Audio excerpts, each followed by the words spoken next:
Pero mi corazoncito está cruzado hoy. Yo creo que es una oportunidad, todos sabemos que la IA hoy está presente en nuestras vidas, en nuestros trabajos, en nuestras gestiones, pero lo interesante es cómo se utiliza en casos prácticos, que Juan Ramón nos va a explicar cómo se hace realmente y cómo se utiliza para un bien común, para pues, al final lo que intentamos hacer desde la Escuela de Ingeniería, transformar el conocimiento, donde estáis también transformar, el modificar el conocimiento en soluciones, ¿no? De poner el conocimiento en función de las soluciones, que es de lo que se trata en ingeniería. Nada más, que daros la bienvenida a todos, sentiros en vuestra casa y disfrutemos de esta jornada y aprendamos de ello. Muchísimas gracias.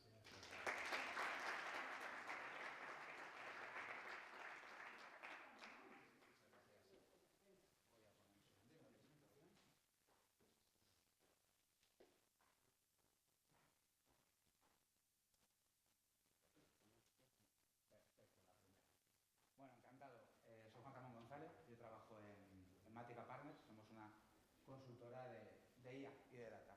Entonces, cuando me pidieron que hiciera un poquito esta pequeña charla, ¿no? de introducción, lo que pensé fue, a día de hoy escuchamos hablar de ella en cualquier sitio, es decir, la IA últimamente la tenemos en cada noticia. Yo os voy a dar una breve explicación de cómo nosotros en nuestro día a día hoy estamos utilizando esa IA en nuestros proyectos de consultoría, ¿vale? Nosotros hacemos consultoría tecnológica y desarrollo.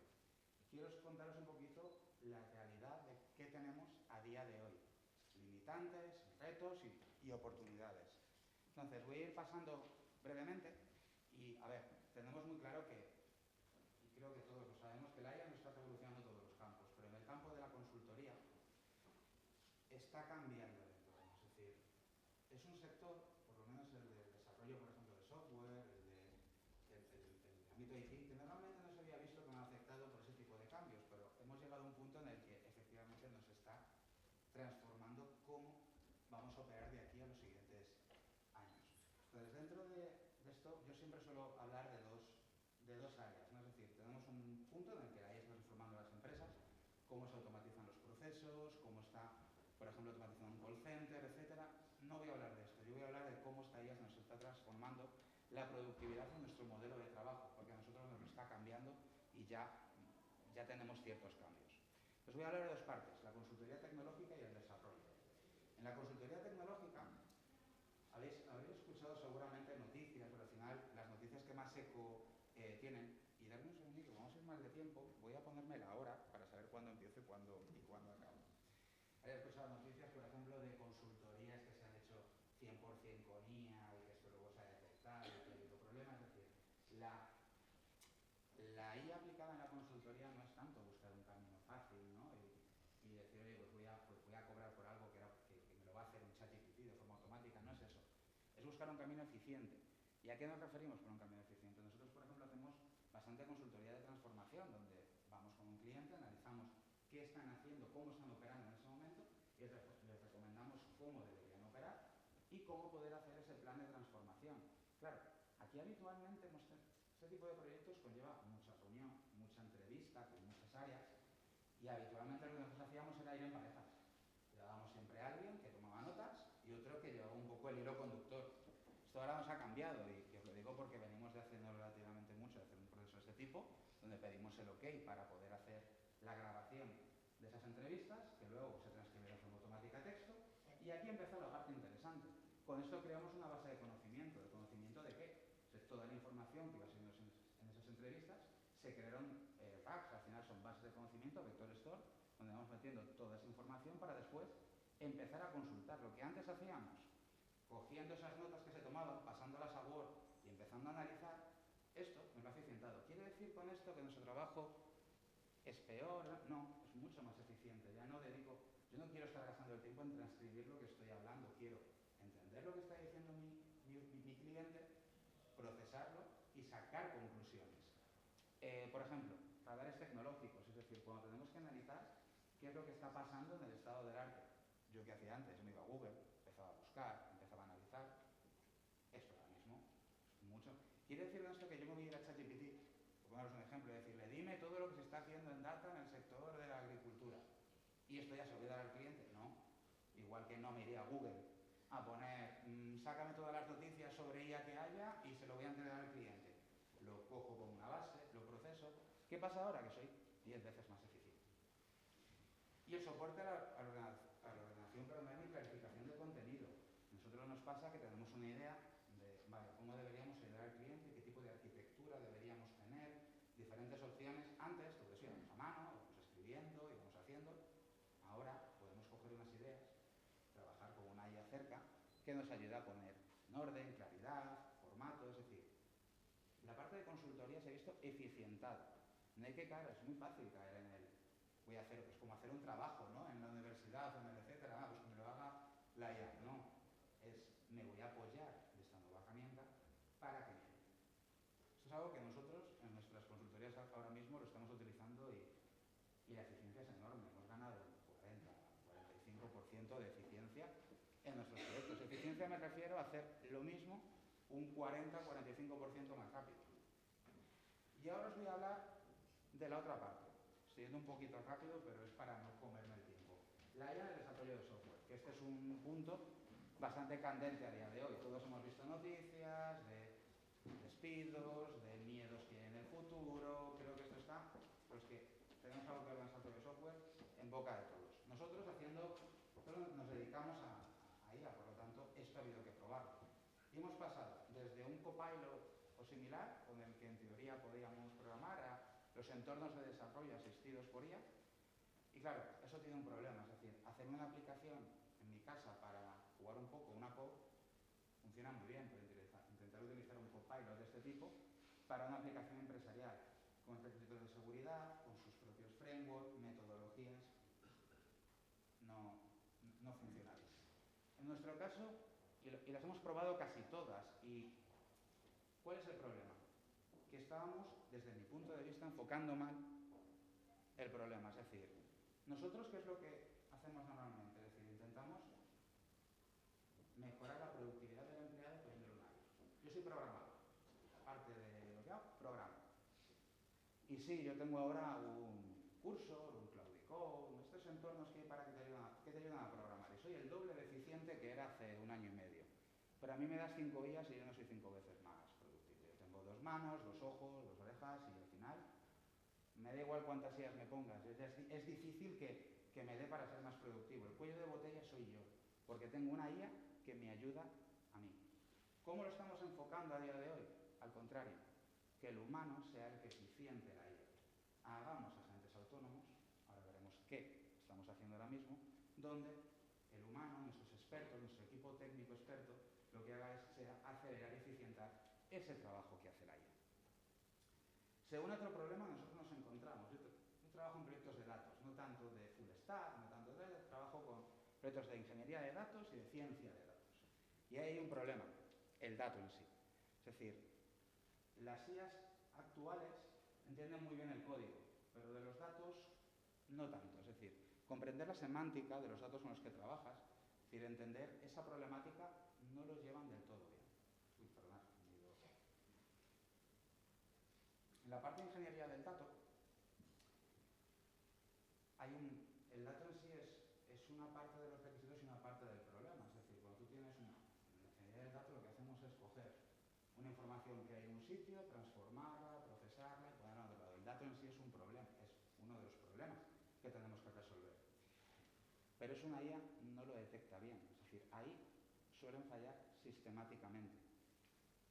Y en la parte de Data Science es muy difícil que una IA te pueda evaluar que un modelo de Machine Learning funciona mejor que otro, de qué manera se van dando pasos, pero todavía aquí hay un problema. Por ejemplo, hacer un proyecto de ingeniería de Data Science, perdonadme, requiere un conjunto de datos de entrenamiento, de datos de test, con una estructura dada. Eso no lo llevan tanto. En nuestro caso, ¿qué fue lo que hicimos? Y voy para adelante. Emular no solamente, es decir, no poner una IA a un programador, sino intentar emular el comportamiento de todo el equipo de trabajo que tenemos en nuestra empresa. Desde el jefe de proyecto, el programador senior, el arquitecto, es decir, cómo trabaja esta gente en conjunto, como equipo. porque normalmente en un proyecto no trabaja un programador solo. Tenemos un conjunto de gente. Desarrollador, equipo funcional, arquitectos. ¿Qué fue lo que hicimos? Basándonos en 4 pilares. Por un lado, coordinar inteligencia. ¿Qué me refiero con esto? Como única gente a nosotros no nos valía de nada. Necesitábamos ver cómo nosotros, en nuestro trabajo en el día a día, hablábamos entre nosotros. ¿Cuándo le pedías a alguien, al arquitecto, que te hiciera un diseño? ¿Quién revisaba? ¿Quién no? Esa parte de coordinar ese punto de inteligencia de cada uno de nosotros. El segundo punto fue estandarizar conocimientos. No sé si hicimos a principio de año, fue decir, bueno, vamos a intentar automatizar todo esto. ¿Qué es todo esto? Hay que destilar ese conocimiento, esas buenas prácticas que aplicamos en un conjunto de pasos o metodología que queremos que la IA siga. Validación con datos reales. Todo esto es muy bonito en el laboratorio, pero teníamos que probarlo con proyectos y con datos reales. Y lo último, escalar con confianza. ¿Qué es esto? Es decir, no me valía de nada tener una IA que me funcionara bien en un pilotito, pero que cuando me lo llevara a un gran proyecto no escalara correctamente. Analizamos el flujo de trabajo, nuestro modelo organizativo, la jerarquía de racionamiento, es decir, en qué momento un arquitecto le pasaba una tarea a un programador senior, cuando el programador senior se la pasaba a un programador junior o viceversa, que todo este flujo, y emulamos cómo trabajaba nuestro equipo. Y aquí es donde me voy a parar. Nosotros, ¿cómo hemos conseguido que esto funcione? Como os decía, no hemos creado un agente, hemos creado todos estos. Desde el jefe de proyecto, el product owner, que este agente lo que se encarga es de recibir las peticiones de lo que queremos hacer, analizar nuestro código y definirnos esa historia de usuario, esas tareas que hay que realizar con nuestro modelo de calidad. Eso pasa a un arquitecto. ¿Este arquitecto qué es lo que hace? Definir el plan de trabajo. Vale, ya sé lo que el agente de Product Owner quiere hacer, voy a definir en qué pasos lo vamos a realizar. Ese arquitecto justamente se enfoca en la mejor estructura de ejecución, los pasos de ejecución de proyecto. Luego entra el agente de diseño, que coge cada una de esas tareas y las baja a un nivel de requisitos técnicos. Una vez que tenemos los requisitos técnicos de cada una de las tareas, vamos al equipo de programación. Tenemos 2 programadores, el junior y el senior, emulando cómo solemos trabajar. El programador junior, ¿qué hace? Coge esas tareas detalladas que hemos generado antes y las implementa, pero antes de dar esa tarea por cerrada, se lo pasa un resumen al programador senior que le dice, he hecho todo esto, el programador senior comprueba, coteja lo que ha hecho ese programador junior con los requisitos que había y le dice, muy bien, puedes cerrar la tarea, no puedes cerrar. En todo este flujo que estoy contando puede haber desacuerdos. Y nos ha pasado que el programador senior le diga al junior, oye, esta tarea no la doy por buena, tienes que hacer todo esto. Y que el junior se queje y diga, no estoy de acuerdo. En ese flujo entra el humano, que tiene que desambiguar. O, por ejemplo, hay una duda respecto a la arquitectura que hay que aplicar. Ahí entra, y cuando hablo del humano, hablo de nuestro equipo experto, que entra a asesorar en esos puntos. ¿Qué conseguimos con esto? Que el cuello no seamos nosotros, nuestro equipo técnico. Es decir, si yo me pongo a programar con mis manos y me apoyo en una IA, 10 IAs, pues soy un cuello de botella. Pero cuando yo soy el que está ayudando a que estas IAs, en su conjunto, trabajen, sigo siendo un cuello de botella, claro, puedo lo mismo gestionar 5, 10, 15 IAs, pero es mucho menos que de otra manera. ¿Qué nos está pasando además? Que a medida que las LLMs van avanzando en capacidad, en calidad, ¿qué estamos consiguiendo? Pues que hace lo mismo 3 meses y medio podíamos gestionar cada uno de nosotros 5, 6 de estas inteligencias artificiales.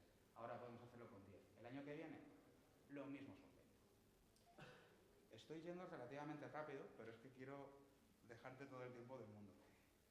¿Qué hemos conseguido entonces en este punto? Que nuestra eficiencia aumentara. Y aquí siempre que hablo de esto, me gusta cerrar con un punto muy importante y es, yo ahora estoy hablando de programadores junior, programador senior, etcétera. Esto no viene a sustituir a nuestro equipo, viene a darnos elasticidad. Nosotros, este modelo de trabajo nos surgió pensando en cómo hacíamos nuestros modelos de trabajo cuando, por ejemplo, externalizábamos con alguna otra empresa de desarrollos, cuando colaborábamos entre diferentes países, cómo asegurábamos la calidad. No sustituimos, esto no sustituye a nuestro equipo de trabajo, lo que nos da es una flexibilidad para poder tener una fuerza de trabajo elástica mucho mayor. Esto, algo que digo siempre y que, por ejemplo, cada vez lo veo más en las noticias, es, no sé si lo habéis visto, que la demanda de perfiles junior o recién titulados está bajando. ¿Por qué? En todo esto os estoy enseñando el primer perfil que una empresa piensa que es más sustituible, es un perfil sin experiencia. Aquí hay un trabajo, es decir, todo esto viene para... Esto que os estoy enseñando es lo que estamos utilizando a día de hoy, esto ya está aquí, pero es nuestra responsabilidad, no solamente de la parte, digamos, académica, sino también de la parte de empresa. Si hoy no invertimos en un junior, aunque podamos poner toda esa tecnología, en 5 o en 8 años no va a haber senior. Es decir, tenemos un reto en toda esta eficiencia que vamos a ganar para seguir contando con el equipo humano recién titulado, porque si no, dentro de X años no va a haber gente con experiencia como la hay ahora para poder continuar desarrollando todo ese tipo de sistemas. He ido lo más rápido que he podido, Javier. Si tenéis luego alguna duda, estamos intentando, vamos a estar en el cóctel, si queréis que os cuente un poquito más, a vuestra disposición. Y ahora ya, Javier.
Hola, ¿me oís bien?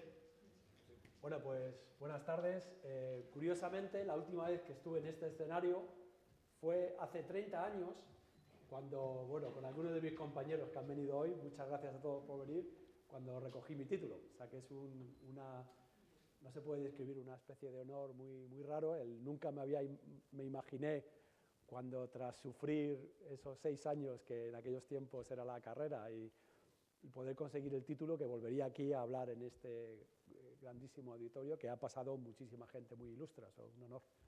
Pues muchísimas gracias. Entonces, bueno, gracias por venir. Daré al final también unas gracias. Este evento ha sido posible gracias a muchos de vosotros, y quería compartir una serie de temas este es mi segundo libro, de por qué lo he escrito, cuál ha sido mi visión y demás. Pues bueno, voy a intentar ir rápido porque soy muy consciente de que estoy entre la mesa redonda, que va a ser muy interesante. Tenemos gente con muchísima experiencia de muchos ámbitos, que va a ser una conversación, yo creo que muy, muy interesante, y después obviamente tendremos ahí un buen vino español y queso. Yo ya vivo en Inglaterra, con lo cual para mí ha sido un gran motivante el poder tener eso. Vosotros estáis acostumbrados, pero para mí también me hace mucha ilusión. Bueno, pues entonces un poco, lo primero, vamos a ver.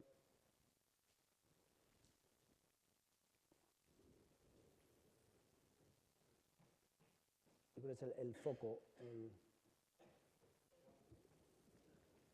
es el...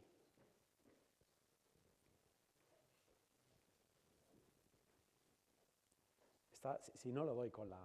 hago el sistema manual.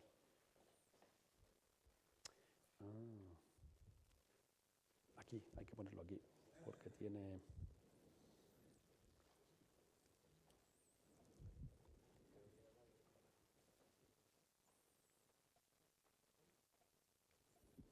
Hay que darle a OK. Si no, es igual, déjalo. Bueno, también.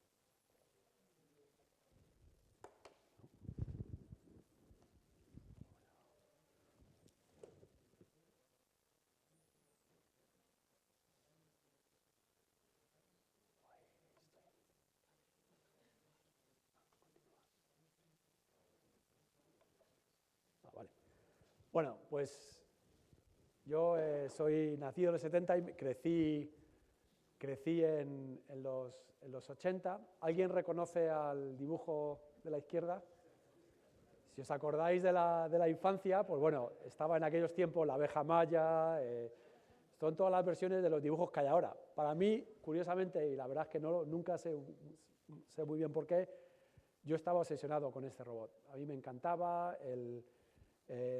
Bueno, para los que no hayáis visto la serie, pues se trata de un adolescente que era de Kyoto.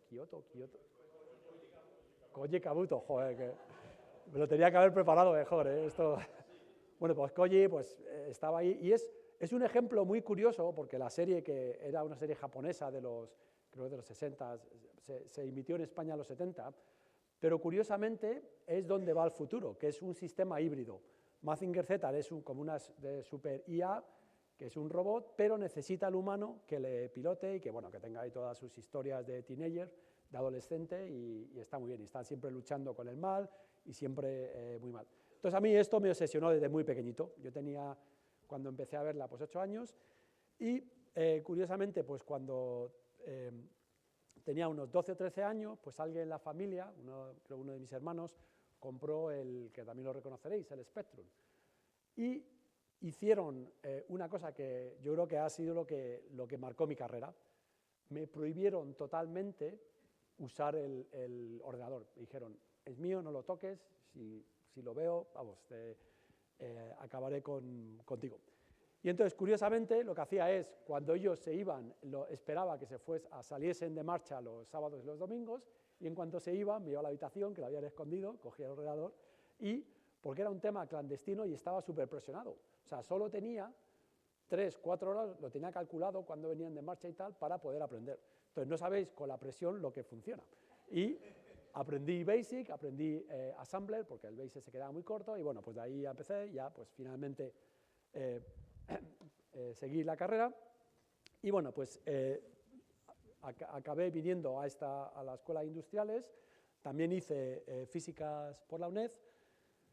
Justo me fui a Inglaterra, curiosamente, 3 meses para aprender inglés, y lo que pasó es que en aquellos tiempos estaba la peseta, la libra estaba muy potente, subió mucho y me quedé sin dinero. Entonces dije, ¿qué hago? ¿Me vuelvo a España? Dije, no. Y alguien me dije, no, tú echa el currículum. Dije, pero joder, si no hablo inglés, ¿quién me va a contratar? Todavía no lo hablo, por cierto, para los que habéis. Después de 30 años tengo acento.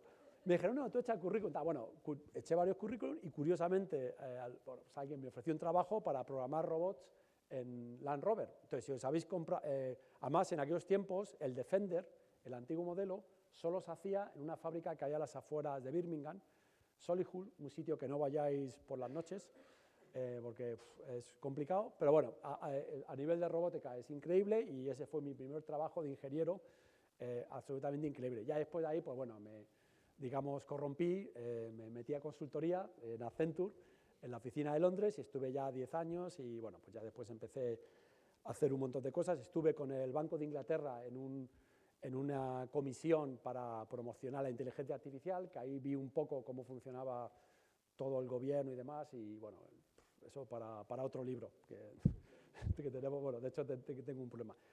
Y ahora mismo, bueno, he estado ahí en varias empresas, me fui a uno de mis clientes y después he ido saltando. Estoy ahora en una empresa que se llama Cape, que hacemos creatividades. Es cuando tú pones un anuncio en televisión, pues es el que gestiona, por ejemplo, cuando Nestlé, que es uno de nuestros clientes, quiere poner un anuncio del nuevo, pues, Nespresso o lo que sea, pues nuestro sistema gestiona que tú de un sitio puedes enviar a cientos y miles de canales en todo el mundo la publicidad, y haciendo un montón de inteligencia artificial. Y lo que hago en mis ratos libres es, pues este es mi segundo libro, el primero salió hace 2 años, y también hago investigación. Estoy en un grupo en la Universidad de Cambridge, de Safety AI, que ahora explico por qué estoy ahí. Esto, pues, como os imagináis, a mi familia y especialmente a mi mujer, que inglesa, pues no hace nada gracia que el sábado que he terminado mi trabajo normal me ponga ahí 4 o 5 horas, y a veces domingos, con los papers y demás, que tienen mucha tela, pero yo creo que es súper importante y lo explicaré. Bueno, pues vamos a intentar ir muy rápido, también consciente de la hora y que estoy aquí entre vosotros y el vino. Un poco historia de la IA, y a ver, la inteligencia artificial tiene estas etapas que se llaman inviernos y veranos. Curiosamente, cuando yo estudié aquí, había un título, pero 6 especialidades. Uno de los profesores, yo hice robótica y automática, que es la de inteligencia artificial, pero hubo un profesor que me dijo, no, no hagas eso, métete a organización industrial, que no sé si está por ahí Ricardo, que robótica no tiene futuro. Vas a acabar en una fábrica en medio de Burgos, controlando un sistema para lavar tomates sin futuro. Dije, no, no tiene... Era también para darle era un profesor de organización industrial que me intentaba fichar y tenía algo de razón porque era un invierno, que es decir, en aquella etapa, en los 90, la IA costaba mucho. O sea, bueno, hablaremos después con el profesor Ricardo Sanz, que hacer cualquier cosita era durillo, cosa que ha avanzado muchísimo. Entonces, bueno, ha habido una serie de inviernos y veranos y últimamente ha habido una aceleración y veremos como 3 etapas. La etapa de la inferencia, que es tú, digamos, programas un modelo y ese modelo empieza a inferir con lo que lo has programado. Esa, digamos, ha habido, que es antes del ChatGPT, de cuando salió en el 2022. Después estaría lo que es el aprendizaje, que aquí, bueno, los ingleses lo llaman the bitter lesson, que es la lección amarga, que esto es un poco que los chinos todavía no se han enterado, y es que a veces es mucho más eficiente metérselo fuerza bruta con un ordenador que usar un montón de humanos pues, para hacerlo más eficiente. Esto ahora hablaremos un poquito de cuáles son las tendencias últimas.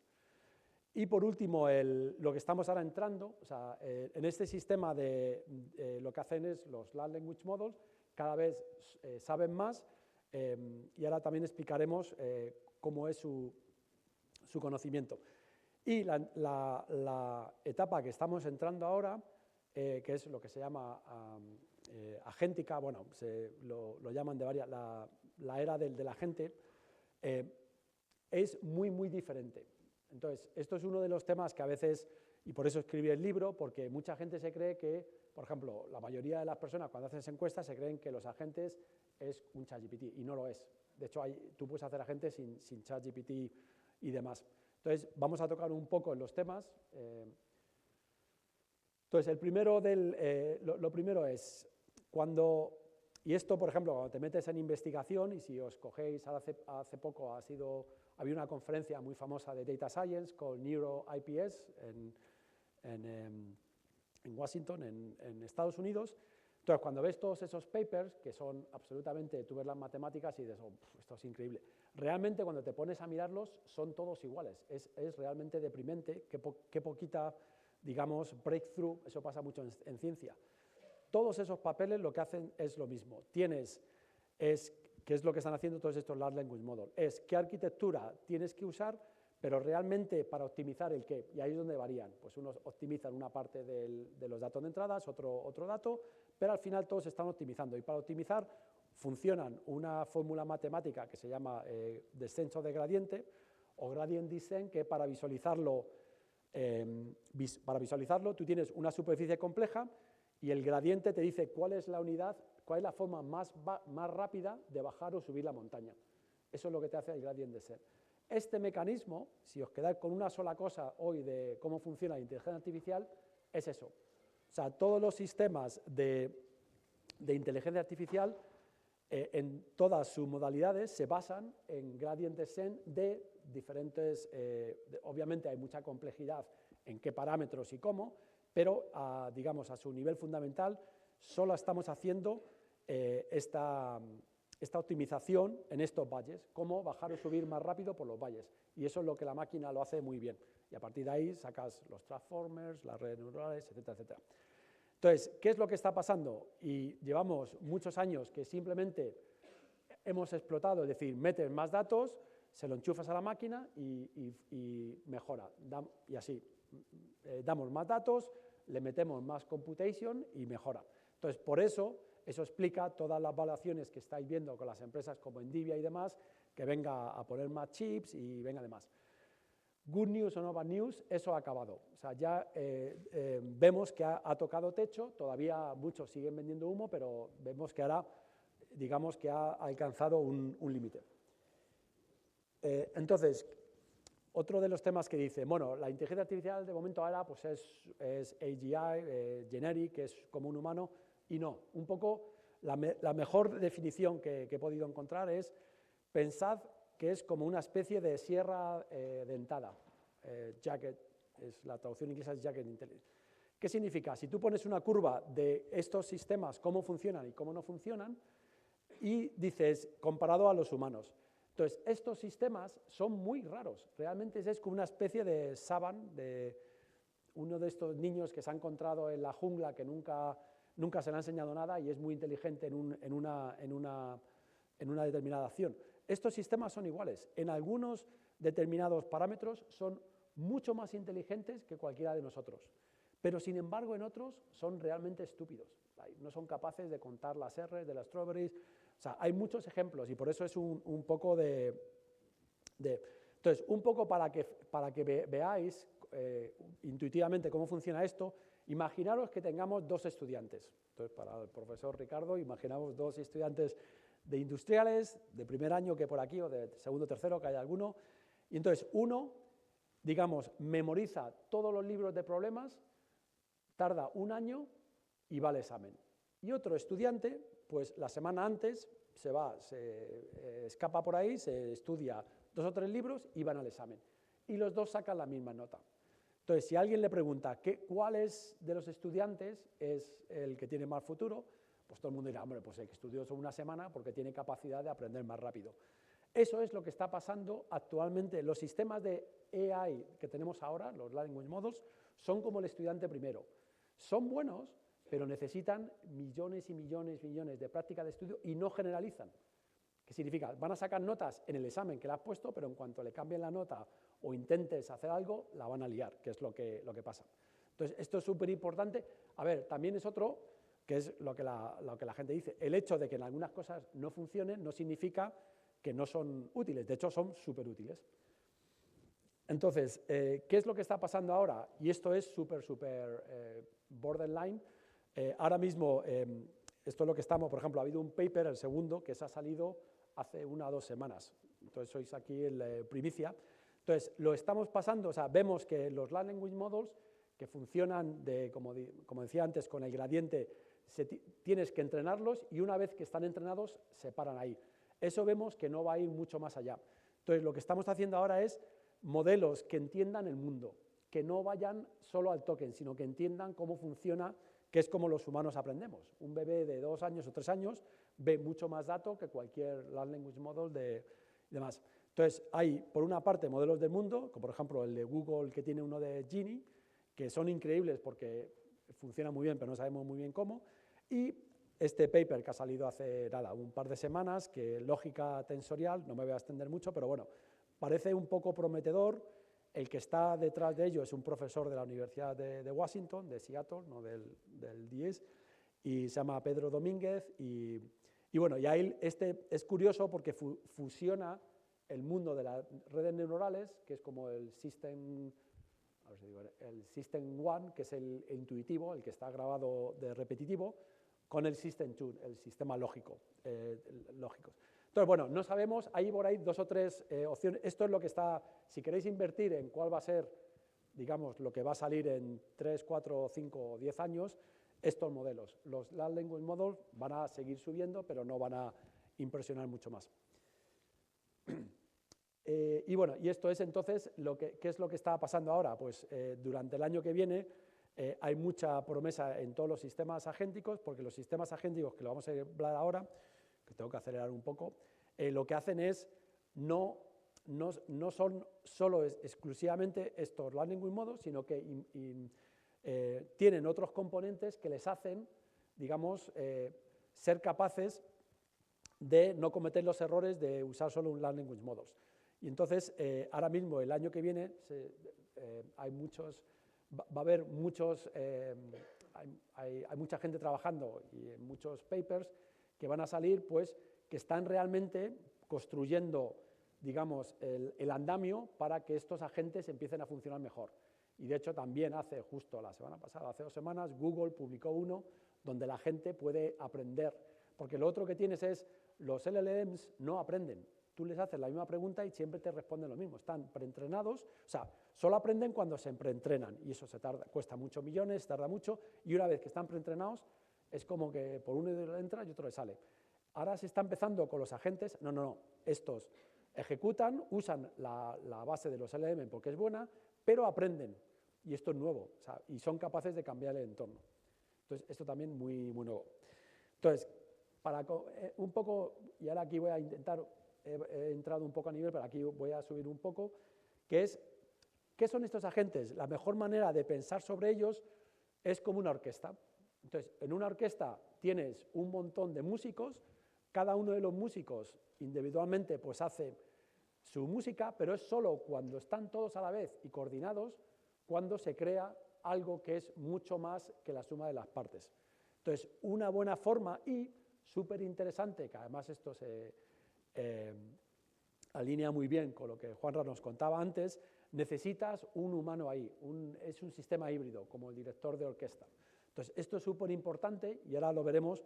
¿Por qué necesitas un humano si estos sistemas son tan de... Y entonces, bueno, uno de los que pongo aquí, que es, bueno, y aquí yo he ido un poco más al código, o sea, uno de los sistemas que comentaba Juanra, que esto es un agente de código, además este es uno de los que uso en mi empresa. Entonces, aquí un poco el mensaje es, esto te puedes ahorrar mucho dinero, o sea, tú puedes coger estos agentes, a veces también y uso mucho la expresión, aunque a veces agente... es un poco controvertido, estos agentes se puede pensar como becarios. Es gente que tiene muchas ganas, pero no tiene todavía el sentido común empresarial, entonces le tienes que dirigir mucho. Entonces, cuando tú lo utilizas así, con estos salvaguardas, es capaz de ahorrarte mucho trabajo. Entonces, tú te gestionas tus agentes, los configuras como si fuesen becarios, les pones tu sistema de control, que es lo que nos comentaba antes Juanra, y en mi empresa pues nosotros hemos conseguido con primero reducir pues hasta entre un 20 y un 40% pues el tiempo de los empleados que se hacen más productivos. Y como dato curioso es la mayor dificultad de implementar esto no es la tecnología, es el cambio, es los humanos. Entonces, en la mesa redonda, y tenemos ahí Sonia que seguro de esos tiene muchísima experiencia, veréis que esto pasa en todas las tecnologías, pero en la IA es todavía mucho más radical. La tecnología es súper potente, pero el cambio humano es muy complicado. Bueno, pues entonces, el agente lo que comentaba, y esto para que tengáis primeros principios, porque ahora hay muchos frameworks, hay muchas empresas que están trabajando, pero todavía no tienen, digamos, todo lo que hay que tener para ser un agente perfecto. Desde el punto de vista teórico, el agente tiene que tener 4 módulos, uno que es el profile, que es el que, digamos, el que interactúa con el mundo. Nosotros como humanos tenemos 5 sentidos, pero aquí, por ejemplo, los agentes pueden tener muchos más sentidos que nosotros no tenemos. Pueden ver infrarrojos, pueden ver datos, pueden ver trends que nosotros no vemos, entonces eso siempre hay que pensar un poco. El otro es el de la memoria, o sea, los frameworks actuales o tienen memoria a corto plazo o no tienen memoria, y tú le das la misma tarea un par de veces y te hace lo mismo. Entonces, eso es un tema, yo estoy trabajando activamente ahí porque hay que cambiar, hay que hacer memoria a largo plazo, es muy complicado, por cierto, y RAG tampoco funciona ahí, eso es otra, no quiero entrar aquí por el tiempo, pero bueno, memoria hay que ver, y después todo lo que es la planificación y la acción. La acción también es súper importante, o sea, agente viene de agencia, de ser capaz de cambiar su entorno, aprender y evolucionar. Si esto no lo hace, no es un agente. Entonces, esto en el libro, hablo unos capítulos y veo de decir, va a haber muchos frameworks, pero siempre hacer las mismas preguntas. ¿Cómo hace memoria? ¿Cómo hace seguridad? Bueno, hay un montón de temas. Estos 4 modelos. Entonces, ¿cómo se aplica esto al mundo laboral? Y aquí voy a tener un par de transparencias para decir el impacto en el mundo laboral, el impacto en la sociedad y el impacto personal de todos nosotros. A pedir unos consejos. Si queréis tomar algún consejo del libro y de la sesión, pues bueno. Entonces, aquí lo principal, y esto he visto muchas empresas que cometen error tras error, es, por lo que comentaba antes, el performance de los LLMs no es un agente, pero es una parte muy importante, lo que se llama el scaffolding o el andamio, la gente tiene herramientas y demás. Entonces, si tú intentas sustituir un humano completo, el trabajo de un humano, totalmente por un agente, y me da igual qué trabajo sea, eso casi seguro no va a funcionar. ¿Por qué? Porque cualquier humano, por cualquier trabajo, y por ejemplo call centers, que es el clásico ejemplo, un call center, un agente de call center, sí, hace muchas tareas repetitivas, pero también hace muchas que necesitan sentido común. Y estos modelos de momento no tienen sentido común. No son capaces porque todavía no comprenden el mundo, entonces no puedes esperar que tengan sentido común. Entonces, si intentas usar el agente como solo el humano, fallará. ¿Cuál es el truco? Que es lo que es bastante diferente. Es cambiar totalmente, en vez de intentar decir, tú tienes tu organización, tu empresa, tus procesos, pues voy a meter no sé cómo dice la expresión, a calzón o a capón para este proceso, para esta persona, esta herramienta. Eso no es lo ideal. Lo que hay que hacer es refinir o definir los procesos desde cero, listar tareas y decir qué tareas son repetitivas, que no necesiten sentido común. Pues esas tareas las puede hacer un agente. ¿Y qué tareas necesitan sentido común? Esas las tiene que hacer un humano. Y cuando haces eso, y tengo un framework, que esto lo copié de los financieros, que le llamo Zero Human, lo que pasa que también es un poco, no, obviamente no quiere decir que se vaya a hacer cero humanos, pero significa no intentes, el proceso que tienes ahora es ineficiente y está pensado en humanos. Piensa en, olvídate del proceso o de las tareas, perdón, del proceso o de los roles, lista las tareas, divide qué es sentido o no sentido y ahí implementalo. Y eso funcionará. Otro tema, por ejemplo, que también es súper interesante, a veces la gente no lo piensa, es los proyectos, el return on investment. Cuando tú implementas tu empresa de una manera agéntica, también lo que comentaba antes Juanra, pues de repente ya el equipo es capaz de hacer más. Entonces, el coste de tareas que antes hacía falta un humano baja. Y de repente hay productos que antes no eran rentables. Por ejemplo, cualquier tipo de asesor personal. Ahora mismo tener un asesor pues, financiero, sentimental, lo que sea, cualquier tipo de asesor, pues no todo el mundo se lo puede permitir. Pues te suelen cobrar, pues yo qué sé, 300 o lo que, yo no tengo mucho, no sé lo que cuesta, pero bueno, pues puede costar ahí un precio la hora y no todo el mundo se lo puede permitir. Pero una vez que eres capaz de optimizar o de bajar esa barrera, no totalmente, pero con un híbrido, pues puedes ser capaz de ofrecer productos que nos van a beneficiar a todos. Esto os estoy dando ideas ahí, sobre todo a los más jóvenes, para hacer startups en el futuro, de cosas que ahora mismo son impensables, como por ejemplo, pues temas financieros. Ahora mismo solo se puede permitir un asesor financiero, pues un multimillonario. Entonces, aquí pensar, el ROI te baja la base de costes, con lo cual te cambia toda la curva del return on investment y del business case. Un poco temas de los patrones, qué cosas que funcionan y no funcionan con los agentes. Lo que yo decía de poner el alquimista es, oye, voy a coger mágicamente y este agente te va a reemplazar por ejemplo, a un desarrollador totalmente. Eso no es así, te va a salir mal. Lo que sí te puedo hacer es, tienes un equipo de 4 desarrolladores, 2 juniors, 3 seniors, te lo puede cambiar bastante, pero todavía necesitas humanos, y los humanos los necesitas que hagan tareas diferentes. Eso también es difícil y complicado, porque en la tarea del desarrollador, o sea, y yo por ejemplo tengo en mis equipos, y es un problema, hay gente que lleva 20 años programando Java y no cree en esto y no quiere. Yo le digo, si es que lo que haces tú lo van a hacer las máquinas, o sea, o aprendes a hacer esto que te lo estoy enseñando yo, o lo vas a llevar mal, no sé. Pues bueno, hay también el consejo que le doy al final, esto no todo el mundo tiene, pero hay que pensar. Entonces, fijaros que la solución es construir el equipo. Y de hecho, hay un consejo final que tengo para todos. Entonces, bueno, también para la parte empresarial, pues poner los límites de guardarraíles. Aquí, por ejemplo, un tema, y los que estéis más metidos en el desarrollo, la seguridad es súper complicada. ¿Por qué? Porque estos sistemas delegan en sistemas que delegan. Entonces, para hacer ahí, digamos, el ser capaz de pasar, cuando estás haciendo sistemas muy seguros como en banca, que tiene que haber una transitividad de quién es la credencial, la cosa se complica a niveles, y estuve hace poco en un grupo, ahí a nivel de, se está trabajando en eso, pero eso está todavía un poco verde.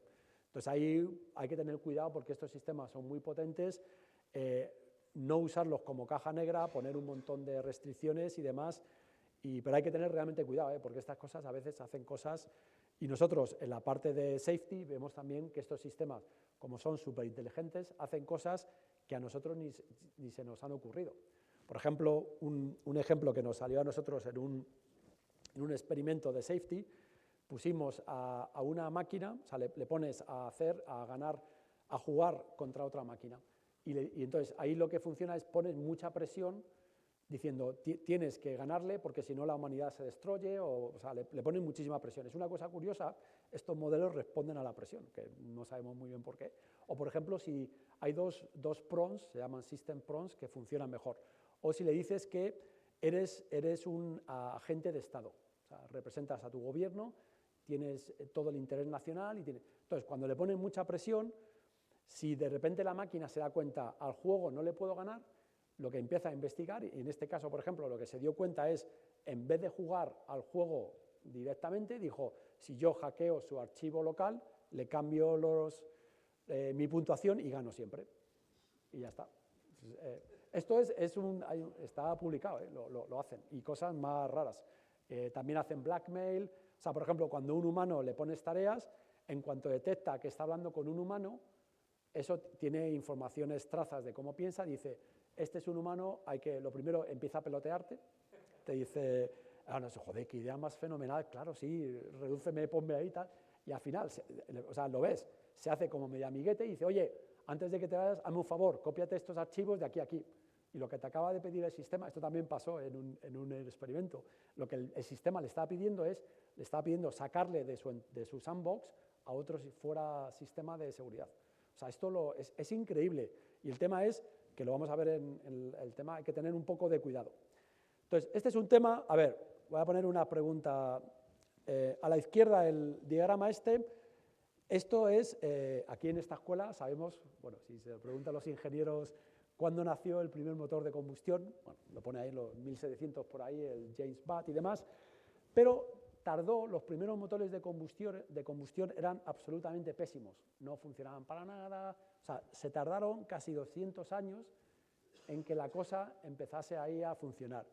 Y mientras tanto, los caballos, fijaros ahí la cantidad de caballos en Estados Unidos, esto es como si nada.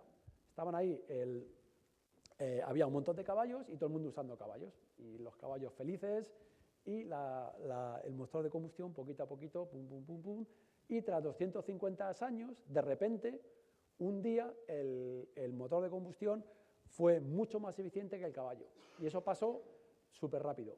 Y desde que pasó, fijaros lo que pasa, ese es el porcentaje de cuántos caballos por persona en Estados Unidos, en el 1900, creo que fue del 1930, había casi, fíjate, un caballo por cada 4 personas. Y justo en menos de 2 décadas, los caballos desaparecieron, el uso. Entonces, ¿cuál es el mensaje de aquí? Este es un poco para dejaros ahí, para que después os toméis la segunda copa de vino y pensáis, joder, a lo mejor tiene razón. ¿Qué están haciendo ahora los sistemas de IA? Llevan tiempo que no están todavía, y los caballos eran muy felices. Los sistemas de IA de repente, cuando salten, esto pasará cuando los sistemas alcancen lo que se llama AGI, Artificial General Intelligence, y no va a pasar este año ni al que viene, no, eso seguro, pero pasará. Y cuando pase, ojo, porque el cambio va a ser brutal. Entonces, ahí tenemos Entonces, un poco la pregunta que hay que hacerse, ¿somos nosotros también caballos? Pues lo veremos. Otro tema, y este es el tema de la seguridad. No sé si alguien reconoce la foto esa de la de la derecha, que parece ahí como una... Es el proyecto Phoenix del proyecto Manhattan. Esa fue la primera explosión atómica en la atmósfera, que fue en 1940. Entonces, hay una historia curiosa, creo que sale también en la película esta, no sé si habéis visto los de Barbie versus Manhattan, salió cuando una bomba atómica es una reacción en cadena. Entonces, claro, se habían hecho experimentos debajo en el subsuelo tal, y bueno, se sabía más o menos que funcionaba. Pero claro, hubo científicos que dijeron, es una reacción en cadena, hay una atmósfera, la atmósfera está totalmente rodeada del planeta, entonces, ¿qué pasa si esa reacción en cadena no para? Entonces, en el equipo de Manhattan, pues hubo, creo que era de los 40 o 50, bueno, había un montón de científicos, creo que unos 10 o 20 hicieron un informe diciendo, oye, existe una probabilidad que no es cero, que creemos que es en un 5% o algo así, de que la reacción en cadena no pare y se cargue la atmósfera. Entonces, el científico preparó el informe, se fue a su jefe, que en aquellos tiempos era un militar, le dice, oye, vamos a hacer vamos a apretar el botón, pero que sepas que existe la posibilidad de cargarnos aquí a todos, ¿eh? Entonces, bueno, subió el up the chain, como dicen los ingleses, al tal, y entonces, bueno, un general que estaba por ahí, que no sabía nada de nada, dijo, joder, que los rusos, que me llegan noticias que los rusos están muy cerquita y los alemanes tampoco se pueden, darle al botón. Y dimos al botón. Entonces, el mensaje es, y esto es la historia, o sea, todas las tecnologías que hemos hecho la humanidad, siempre hemos probado primero y vemos después qué tal. Entonces, ¿qué pasa? Eso es, y ahora en la IA vamos así. Estamos yendo a toda velocidad a producir algo que va a ser muchísimo más inteligente de lo que es cualquiera de nosotros. Y aquí vengo el segundo punto, que es el problema del gorila. ¿Qué es lo que le pasó a los gorilas? Los gorilas, como, bueno, si alguno ha visto alguno, son físicamente mucho más fuertes que los humanos. De hecho, cualquiera de nosotros en un one-to-one, incluso con un bebé gorila, vamos, nos pega una paliza ahí que nos deja increíble. Pero no obstante, su supervivencia está en nuestras manos. Si a nosotros mañana decimos, oye, que los gorilas ya se han pasado de moda, vamos a extinguirlos. Y lo podemos hacer. Entonces, el problema es, eso nos puede pasar con la superinteligencia. Y el otro problema es, una vez que la construyamos, que no es como las otras tecnologías o como el fuego y demás, es muy tarde. Una vez que tengamos estos sistemas que es superinteligente, no le vas a poder controlar, porque va a ser mucho más inteligente que tú. Y a veces la gente dice, no, si no pasa. Sí pasa, porque no sabemos. Imaginaos, y el otro problema es que nosotros tampoco, hay muchas cosas que no sabemos del universo. Imaginaos que esta cosa superinteligente de repente dice, bueno, cuando aparece tal, crea la superinteligencia y dice, pues ya está, ya entiendo el universo, hay que minimizar lo que sea, me voy a cargar este planeta, y nos puede pasar como al gorila. O sea, realmente el riesgo que tenemos con la IA no es lo que dice Hollywood. O sea, la IA no va a ser antropomórfica, no va a ser como nosotros, no va a querer venganza, no. Pero el problema es que nos vea como hormigas. O sea, vosotros cuando es verano y vais al jardín y ponéis ahí una plantáis, a lo mejor os habéis cargado un hormiguero que lleva ahí 10 años haciendo toda su vida, y es que ellos ni se han enterado ni tú te has enterado. Y es un tema que ha pasado, pero nadie se ha enterado. Esto nos puede pasar con una superinteligencia. Entonces hay que tener mucho cuidado y, en fin. Bueno, pues ya casi terminando para la mesa redonda, que es lo más interesante del evento, y os preguntaréis, joder, ¿y si soy un caballo, qué me va a pasar? Que es lo que me pregunto yo todas las mañanas. Pues, fijaros, yo aquí, y esto es un tema casi medio filosófico, y yo lo estoy pensando, o sea, hay que empezar a pensar ya cómo va a ser el mundo cuando nos pase lo de los caballos, cuando cuando las máquinas sean capaces de hacer exactamente lo mismo que un humano.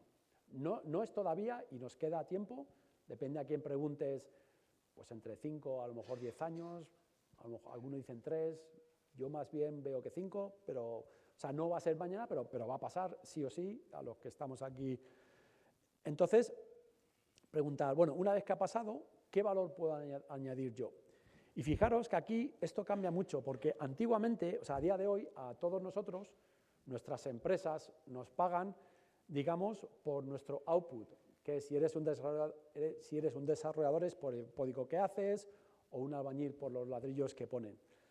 Pero el futuro va a ser orquestar, es decir, ser capaz de gestionar, entender, o sea, vamos a pasar, hemos estado unas décadas que, digamos, lo mejor pagado ha sido ser un especialista en una tarea muy sencilla y generar un output, y eso, el futuro va a ser generalista y ser un arquitecto. Con lo cual, Lo más importante, que si tenéis que tomar algo de la sesión, que es que lo recordéis, es la capacidad de aprender a aprender. Y esto es muy difícil, porque hay que hacerlo continuamente. O sea, yo, por ejemplo, en lo que estoy metido es que cada día salen papeles. O sea, yo esta presentación la he tenido que cambiar en las últimas 2 semanas 2 veces, porque ha salido un paper que no estaba hace 2 semanas. Y seguro que si cuando la haga dentro de 2 semanas cambiará. Y son 2 papers importantes, no son cosas de más. Entonces, un poco aquí el mensaje es, va a haber un futuro, obviamente, porque las máquinas van a ser muy diferentes de nosotros, pero van a tener mucha capacidad. Y es positivo empezar a pensar ya, oye, ¿qué pasa cuando en 5 años, cuando estas máquinas hagan de todo, qué papel puedo tener? Pues aquí sería el meta learning, que es lo que dicen, o meta habilidad, la capacidad de aprender a aprender, y hay que ponerse ya, porque esto nos va a pasar de mano. Y bueno, ya para cerrar un poco y las conclusiones del libro, el futuro, ¿por qué va a ser agéntico? Porque el AGI todavía nos queda pues bastante tiempo, como ya he dicho, hasta 10 años o incluso más, pero los agentes están aquí, ya funcionan, el año que viene va a ser el año de los agentes, hay muchos temas que están saliendo para hacerlos que funcionen mejor y tienen capacidades que se pueden poner las empresas ya, y hay un gap muy grande. Entonces, eso hay que ponerse ya, pensar en los agentes como en la orquesta, no en temas individuales, y pensar siempre que la orquesta necesita un director y ese director tiene que ser humano, porque estos agentes no tienen todavía sentido común. Entonces, no se vaya a reemplazar, sino a aumentar.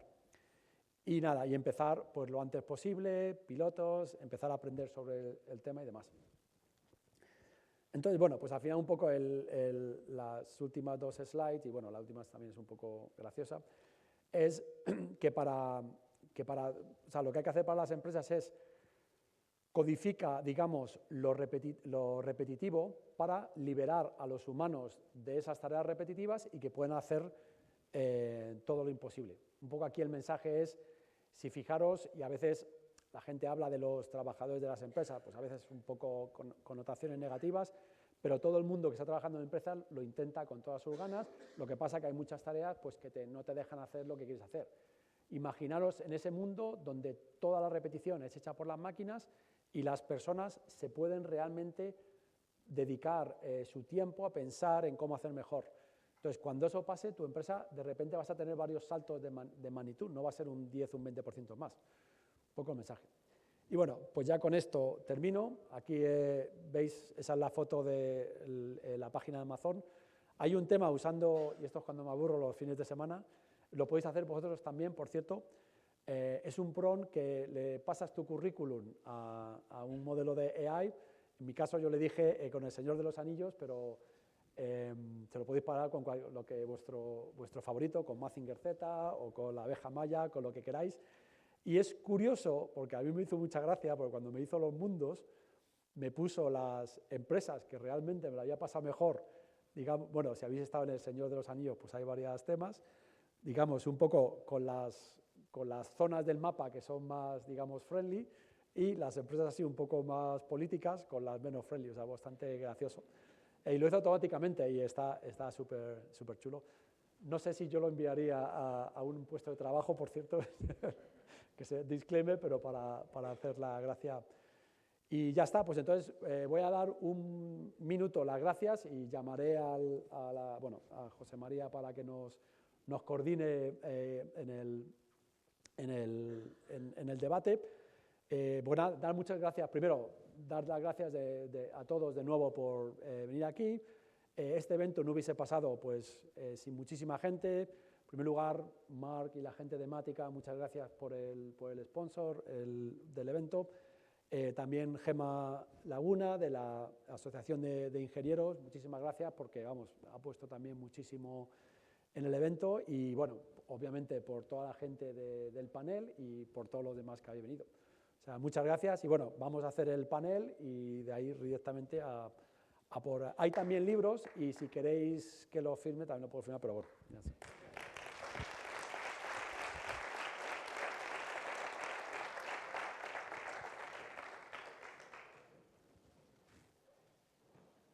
Bueno, no, si no es el... quiera, sí. ¿Se puede poner la...?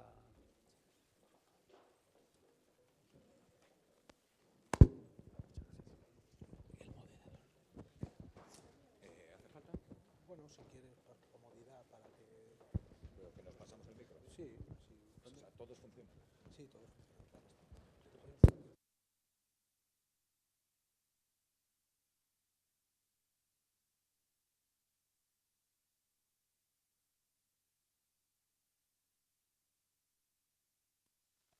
Ahora. Bueno, buenas tardes a todos. Yo creo que lo importante eras tú y ha sido muy interesante. Así que nosotros vamos a tratar de correr mucho porque, como bien has dicho, somos lo único que se interpone entre esta distinguida audiencia y el vino. Entonces vamos a ir rápido. Os presento yo y así vamos más rápido, ¿vale? Bueno, yo soy José María de Santiago, soy un buen amigo de Javier desde hace años y soy informático, ex socio de Deloitte, he trabajado en Gartner, pero bueno, eso no tiene mayor importancia. A Javier ya le conocéis, es el ser humano bípedo implume detrás de todo esto. Tenemos a Ricardo Sanz, profesor de esta escuela y además su profesor. Marc es el fundador de Mática. Tenemos a Sonia, que actualmente es la Chief Digital Officer de Dentsu. Y tenemos a José María Sanabria, que, si no recuerdo mal, ha sido CEO de GroupM, de Abbas, y bueno, pues un referente y ahora te dedicas a algo de consultoría. Muy bien. Bueno, pues muchísimas gracias a todos. Y vamos a... Yo tengo aquí algunas preguntas, pero bueno, podemos hacer lo que queráis. Os voy a hacer alguna pregunta a cada uno, pero si alguien quiere intervenir o complementar, pues no tenéis más que hacerlo, hagámoslo ágil. Y además, como además no veo nada de cerca, pues puede salir cualquier cosa. Bueno, a ver, la primera pregunta la vamos a hacer a, por ejemplo, a Ricardo. Te ha tocado. Por empezar, ordenando un poco todo esto. Tú que llevas muchos años enseñando robótica y automática. Ahora que todo el mundo habla de agentes, ¿cuál es la diferencia real, en tu opinión, desde tu punto de vista, entre un software de toda la vida y una mente autónoma como las que describe Javier en su libro? No sé si mejor que cojas el micro.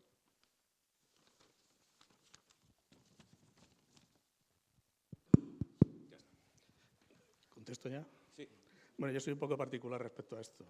Así que mi respuesta no sé si va a gustar mucho o no. Antes, cuando estabas hablando, yo recuerdo un artículo del año 96 que se titulaba ¿Es un agente o un programa? Para mí son lo mismo. Para mí son exactamente lo mismo. Yo cuando veo las aplicaciones, no veo... Yo creo que las revoluciones del computador no es la inteligencia artificial. Entonces no veo gran diferencia. Lo que veo que las cosas escalan, que la potencia de cómputo que había hace 30 años era la millonésima parte de la que tenemos ahora, que la cantidad de datos válidos que había entonces era la trillonésima parte de los datos que hay ahora. Entonces ahora lo que tenemos es muchísimas más posibilidades, pero la tecnología es la misma, en el fondo. Muy bien. Javier, al hilo de lo que dice Ricardo, y has dicho antes, este es el año de la agencia. ¿Te referías a este año o al 2026? ¿Qué ha cambiado en los últimos meses o en el último año para que hoy la IA no solo pueda escribir un email, sino que tiene la capacidad de razonar o de ejecutar tareas complejas sin una supervisión? Pues yo, no sé, pues para mí es un poco lo que puse el diagrama de los caballos. La IA lleva muchos años que está poco a poco mejorando el performance. No es perfecto, pero está mejorando. Entonces, al configurar, digamos, esto es como el tema de la orquesta. O sea, nosotros llevamos muchos años en que hay pues, músicos individuales que bueno, pues tocan individualmente, pero al final es un músico individual. Y de repente estamos llegando a una serie de, si os acordáis de los cuatro módulos que tienen que tener estos agentes, si es verdad también, como dice muy bien, obviamente, el profesor Ricardo, que los agentes, de hecho, hay una asignatura y hay por ahí mucha gente en LinkedIn que me hace gracia, que están diciendo, pues esto está desde los 60. O sea, obviamente un sistema agente lleva desde que empezó la computación, pero lo que sí es verdad que ahí es donde está la base cualitativa, aunque realmente, digamos, lo que es la estructura es la misma. Lo que sí ahora pasa es que cuando el performance, y este es el tema de lo de los caballos, cuando pasa cierto límite, digamos, mínimo, y la unión de todo eso más el framework hace que todas esas capacidades tenga ya un performance muy potente. Y lo otro también que hago es, ojo, que no estoy diciendo, y nunca diré, y por eso digo lo del sentido común. O sea, esa configuración de repente es capaz de hacer cosas muy, muy bien que son repetitivas. Pero eso tiene ya un enorme poder en la economía brutal. Te puede transformar cómo van a funcionar las empresas y demás. Muy bien. Antes he olvidado decir que tanto Sonia como José María aparecen en el libro. Habéis sido entrevistados. Entonces, José María, tú aportas una visión sobre la gestión del cambio. Habiendo dirigido grandes compañías de medios, que además es un sector en el que la disrupción empieza muy rápido. Si mañana tuviéramos empleados digitales autónomos en una gran compañía como las que tú has dirigido, ¿cuál es el mayor reto? ¿La tecnología en sí o que los directivos no son capaces de gestionar equipos de humanos? El mayor reto, yo creo que Javier ya lo ha dicho, es conseguir que las cosas pasen. Y también estoy de acuerdo un poco con el profesor, es decir, esto es evolución del software, evolución de la informática, si quieres llamarlo de una forma más sencilla, es evolución y evolución. Porque hay empresas que van bien hoy o que van bien hace 5 o 10 años con la tecnología que había, pues porque han conseguido utilizar la base de su negocio montada sobre un software, montada sobre el software unos procesos, los procesos bien definidos que dan lugar a una organización que los soporta, los procesos, la organización se apoya en los procesos, después acabas poniendo a las personas adecuadas en el sitio adecuado. Entonces, es decir, el que ha conseguido eso con una base de software, de tecnología, pues ya llevaba camino. El que no lo ha conseguido es porque pensaba que no tenía que hacerlo y que no tenía la dimensión para hacerlo y estaba equivocado, o porque han sido incapaces, a pesar de haber metido mucho dinero. De todo eso hay.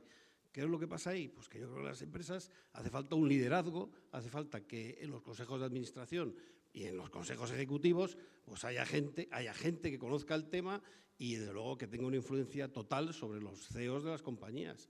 Esa es la clave. Es decir, la tecnología está ahí y la puedes utilizar mucho o poco, y el problema es conseguir hacerlo, conseguir cambiar hábitos. Lo peor que hay en las empresas es seguir haciendo lo mismo cuando sabes que si haces lo mismo no vas a ir a ningún sitio. Y ese es el mayor problema. Y bueno, y esto es muy disruptivo, claro que es muy disruptivo, pero también es muy disruptivo utilizar la tecnología que ha habido desde hace 30 años. Bueno, lo que pasa es que ahora sí es verdad que llega el momento, la moda o el hype está ahí y eso también ayuda. Va a empezar a pensar la gente, si yo no empiezo, me voy a quedar atrás. Bueno, pues eso también es importante. Pero el mayor desafío es conseguir que las cosas pasen dentro de las organizaciones, mover las voluntades. Está claro. Sonia, tú, que también has contribuido al libro, eres una reconocida experta en datos, en analítica de datos, en gobernanza. Un agente necesita datos, como además ha explicado Javier antes. Pero en general, y no solo en sectores bajo fuerte regulación, en general, poner la IA, darle las llaves de los datos a la IA da un poco de vértigo, cuanto menos. ¿Cómo se puede equilibrar esta innovación de los agentes con la seguridad y la confianza del cliente. ¿Eso puede ser un freno para el despliegue de la IA? ¿Hay otras barreras grandes que tú ves en el despliegue de la IA? Te voy a contestar un poco distinto a tu pregunta. ¿Vale? Bueno, yo soy la responsable de IA y transformación, no de digital, con todo respeto a los profesionales de digital. A ver, habéis dicho varias cosas y ahora voy a tu punto. Habéis dicho varias cosas. Claro que esto es una evolución. O sea, llevamos muchos años de evolución, pero dentro de esa evolución yo creo que sí que hay hitos significativos. Los RPAs llevan existiendo hace decenas de años y lo que creo que es distinto es cuando usamos la palabra determinística o probabilístico. Creo que eso marca un hito. Los LLM son probabilísticos. Tú no es una base de conocimiento. De forma probabilística te compone el cómo te responde. Entonces, para mí, un proceso robótico no necesariamente es probabilístico o tiene unos límites más abiertos en el momento que tú estás permitiendo a través de un prompting system con un LLM que tenga una mayor capacidad de interactuar con el usuario. Entonces, yo creo que entiendo perfectamente la evolución, faltaría más, pero creo que sí que hay hitos que son muy relevantes. Luego, retomando un poco tu pregunta, claro, al final los datos es en lo que se han venido entrenando todos estos años todos los algoritmos, ¿no? O sea, los LLMs existen porque aprovechando un vacío legal, pues ha usado toda la prensa que había en Internet y se han construido los LLMs. Los datos son imprescindibles. Si no hay datos de calidad no vas a poder tener un buen algoritmo, faltaría más.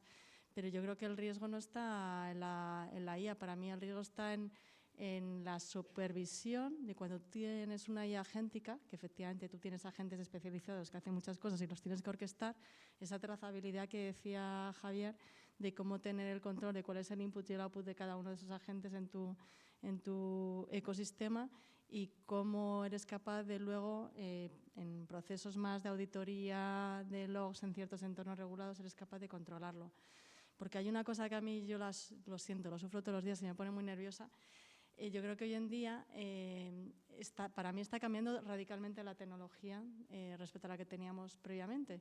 Entonces, ahora estamos intentando incorporar las nuevas capacidades que tenemos en la tecnología sobre sistemas que se han quedado obsoletos. Sobre esos sistemas tú has construido unos procesos que están totalmente ligados a una tecnología que está obsoleta. Y tú lo que quieres es procesos que ya no sirven, sobre ellos aplicar IA y agéntica. Y eso me pone muy nerviosa, porque creo que es intentar sacar el máximo partido que tenemos hoy en día sobre el concepto proceso, que para mí es absolutamente obsoleto. Porque eso lo que te está diciendo es que con los sistemas que tenías antiguamente, qué cosas tenías que ejecutar las personas para conectar los puntos y cómo los automatizas, pero sigues manteniendo el core. Yo creo que hay muchas cosas que, por resumir, que he citado muchas cosas, es los datos son básicos, faltaría más. El gobierno de la IA a mí me preocupa mucho, de la IA agéntica basados en sistemas probabilísticos que cada vez tienen más margen de acción, por mucho que le pongamos guardarraíles, y que creo que efectivamente que tenemos que desaprender y repensar de otra forma lo que estamos haciendo, porque si no, no le vamos a sacar partido a lo que podemos hacer ahora. Está claro. Ya hemos visto la teoría, la estrategia. Ahora vamos a ver qué pasa ahí fuera. Marc, tú que estás todos los días con clientes, estás ahí en la trinchera, cuéntanos qué es lo que estás viendo. ¿Están los clientes pidiendo agentes? ¿Saben lo que piden? ¿Lo tienen claro?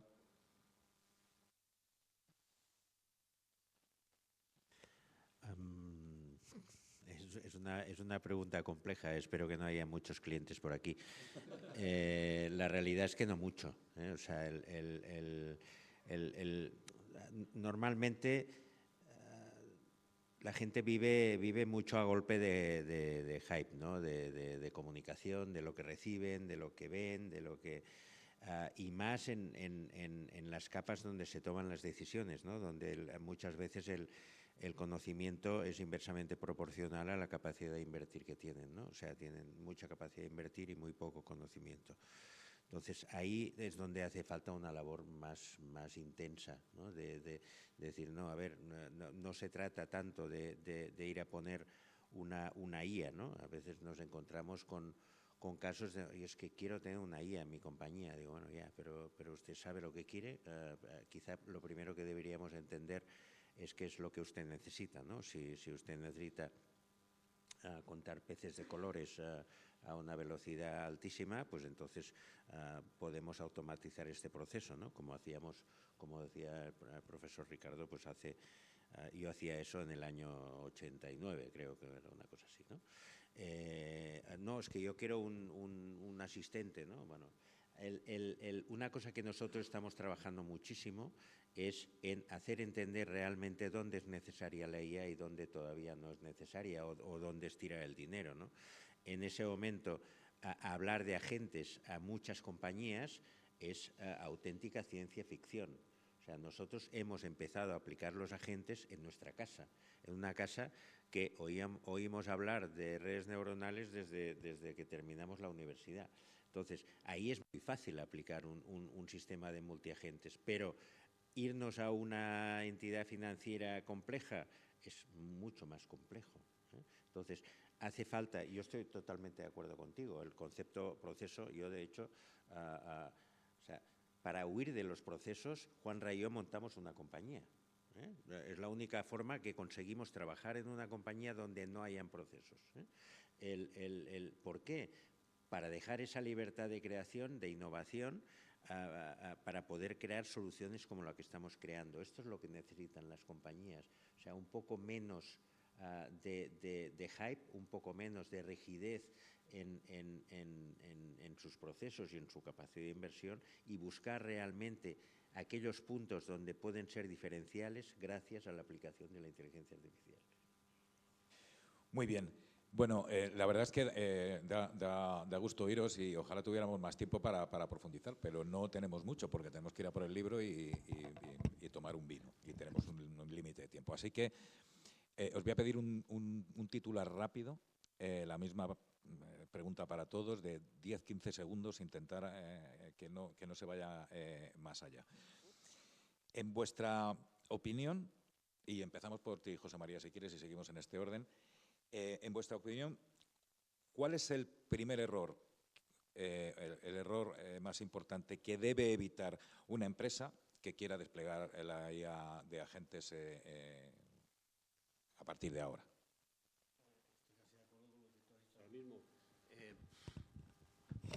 Es que empezar como pollo sin cabeza no tiene ningún sentido. Esto es como aplico la tecnología, pero ¿para hacer qué? ¿Qué quiero hacer? Hay una cosa que siempre me viene a la cabeza.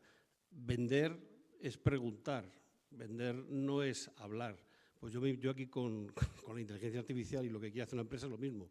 Pregúntate, reflexiona, ¿qué es lo que quieres? ¿Cuál es el mayor problema que tienes? ¿Es un problema de productividad? Pues es una solución. ¿Es un problema de innovación? Tienes que pensar mucho antes de empezar a gastarte el dinero sin más, ¿no? Pero por otro lado también digo, abraza la tecnología, y en este caso entre paréntesis IA, que es de lo que estamos hablando, si quieres seguir siendo competitivo. Claro. Sonia. Yo creo que estamos muy cerca de la IA general, así lo siento. Creo que la IA per se mismo no es una estrategia, la estrategia es la que sea el motivo de negocio de la compañía, y que lo que tienes que buscar es dónde está el business case de tu negocio, no en el business case de la IA, que yo creo que también hay mucha confusión con eso. Marc.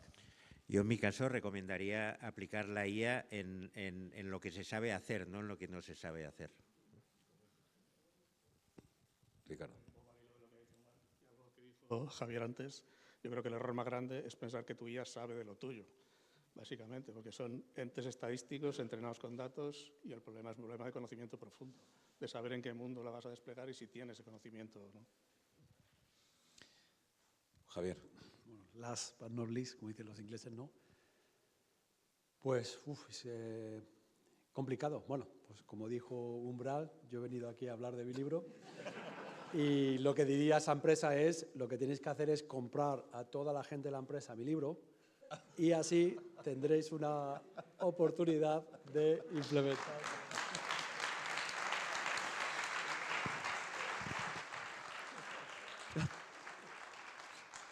Ahí has estado muy bien. Bueno, pues nada, muchísimas gracias a todos. Yo creo que hay un hilo conductor aquí en todo lo que habéis dicho, ¿no? Que es, hay que saber primero qué es lo que queremos hacer y desde luego hay que contar con las personas y ponerlas en el centro, ¿no? Y hay muchos factores alrededor, pero quizá eso sea lo más interesante. Bueno,